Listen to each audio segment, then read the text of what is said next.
بسم اللہ الرحمن الرحیم۔ سورہ مدثر، سورت نمبر 74۔ شروع کرتا ہوں اللہ تعالیٰ کے نام سے جو بڑا مہربان نہایت رحم والا ہے۔ یا ایھا المدثر، اے کپڑا اوڑھنے والے۔ یہ اسی طرح کا خطاب ہے جیسا پچھلی سورت کے شروع میں گزرا ہے، فرق صرف یہ ہے کہ وہاں اصل عربی لفظ مزمل تھا اور یہاں مدثر۔ معنی دونوں کے تقریباً ایک ہیں۔ اس کی تشریح کے لیے پچھلی سورت کا حاشیہ نمبر 1 ملاحظہ فرمائیے۔ صحیح احادیث سے یہ بھی ثابت ہے کہ آپ پر سب سے پہلے وحی کے طور پر تو سورہ علق کی پہلی 5 آیتیں نازل ہوئی تھیں، اس کے بعد ایک عرصے تک وحی کا سلسلہ بند رہا، پھر سورہ مدثر کی یہ آیتیں نازل ہوئی۔ قم فانذر، کھڑا ہو جا اور آگاہ کر دے، وربک فکبر، اور اپنے ہی رب کی بڑائیاں بیان کر، وثیابک فطہر، اپنے کپڑوں کو پاک رکھا کر، والرجز فہجر، ناپاکی کو چھوڑ دے۔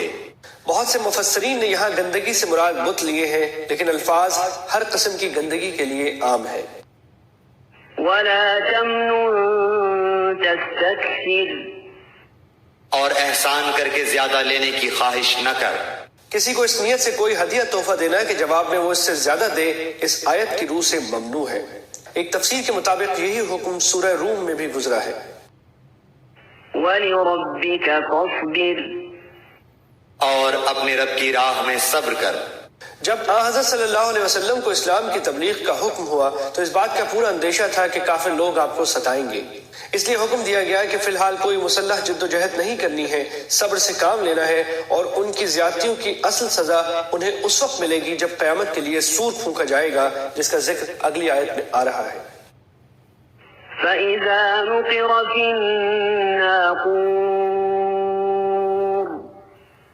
پس جب کہ سور میں پھونک ماری جائے گی، فَذَلِكَ يَوْمَئِذٍ يَوْمٌ عَسِيرٌ،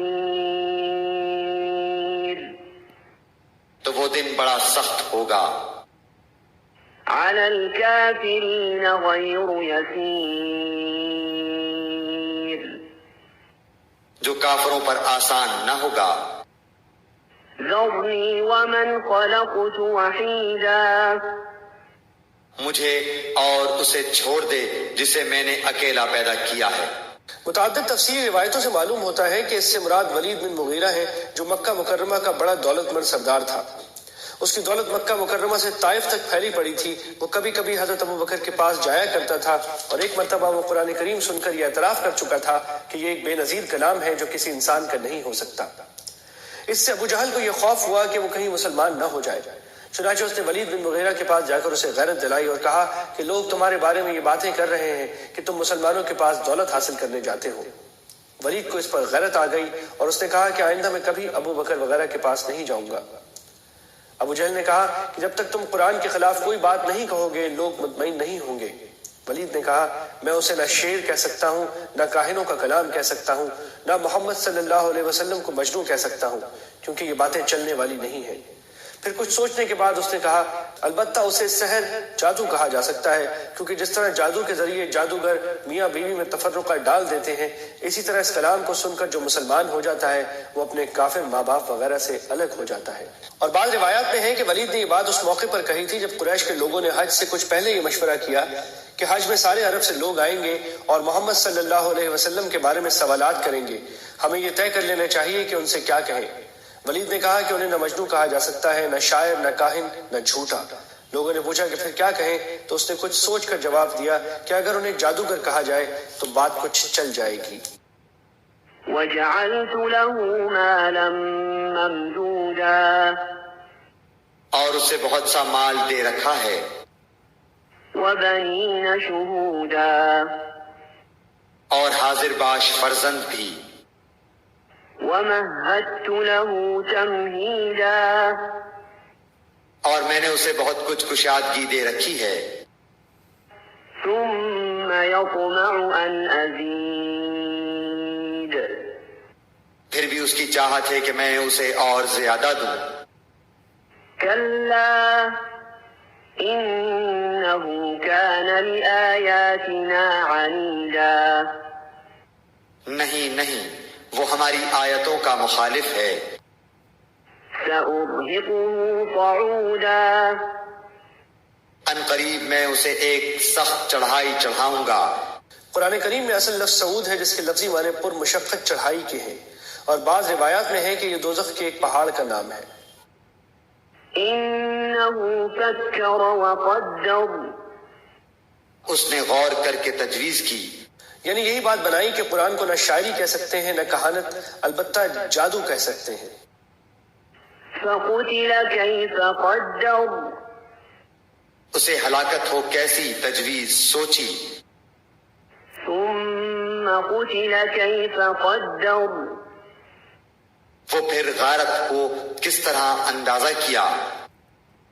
ثم نظر. اس نے پھر دیکھا. یعنی آس پاس کے لوگوں کو دیکھا کہ وہ اس کے بارے میں کیا رائے قائم کر رہے ہیں. ثم عبس وبسر. پھر تیوری چڑھائی اور منہ بنایا. ثم أدبر واستكبر. پھر پیچھے ہٹ گیا اور غرور کیا. فقال إن هذا إلا سحر يؤثر. اور کہنے لگا یہ تو صرف جادو ہے جو نقل کیا جاتا ہے. إن هذا إلا قول البشر. سوائے انسانی کلام کے کچھ بھی نہیں. سأصليه سقر. میں ان قریب اسے دوزخ میں ڈالوں گا. وما أدراك ما سقر. اور تجھے کیا خبر کہ دوزخ کیا چیز ہے. لا تبقي ولا تذر. نہ وہ باقی رکھتی ہے نہ چھوڑتی ہے. دوزخ میں داخل ہونے کے بعد کوئی شخص ایسا باقی نہیں رہے گا جو جلے نہیں، اور نہ دوزخ کسی مجرم کو اپنے سے باہر رہنے دے گی کہ اسے باہر رہنے کے لیے چھوڑ دیا جائے. لواحة للبشر. کھال کو جھلسا دیتی ہے. عليها 19. اور اس میں 19 فرشتے مقرر ہیں. وما جعلنا أصحاب النار إلا ملائكة وما جعلنا عدتهم إلا فتنة للذين كفروا وما جعلنا عدتهم إلا فتنة للذين كفروا ليستيقن الذين أوتوا الكتاب ويزداد الذين آمنوا إيمانا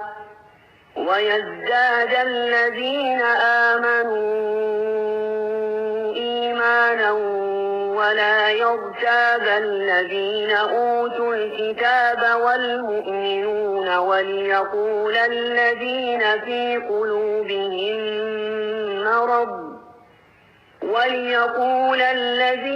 في قلوبهم مرض والكافرون ماذا أراد الله بهذا مثلا كذلك يضل الله من يشاء ويهدي من يشاء وما يعلم جنود ربك إلا هو وما هي إلا ذكرى للبشر.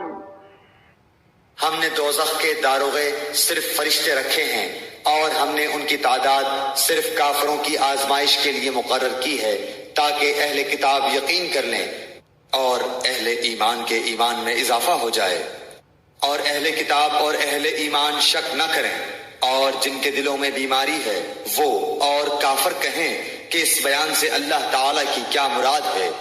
اسی طرح اللہ تعالیٰ جسے چاہتا ہے گمراہ کرتا ہے اور جسے چاہتا ہے ہدایت دیتا ہے.